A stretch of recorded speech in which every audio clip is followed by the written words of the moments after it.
ప్రతిరోజు క్రమం తప్పగా వాగ్దానాన్ని వీక్షిస్తున్న ప్రతి ఒక్కరికి యేసయ్య నామంలో ప్రత్యేక వందనములు. ఈ దినమునకై ఏర్పాటు చేయబడిన దేవుని వాగ్దానము ద్వితీయోపదేశ కాండము 28వ అధ్యాయము 14వ వచనం.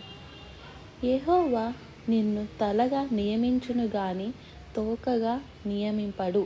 నీవు పైవాడవుగా ఉందువు గాని క్రిందివాడవుగా ఉండవు. నీ దేవుడైన యెహోవా నిన్ను తలగా ఎప్పుడు నియమిస్తాడు? ఎప్పుడు నిన్ను తలగా ఉంచకుండా తోకగా ఉంచుతాడు?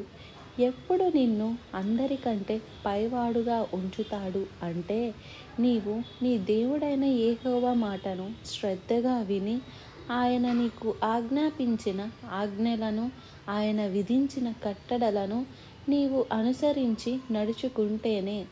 ఆయన మాట వినకుండా ఆయన ఆజ్ఞల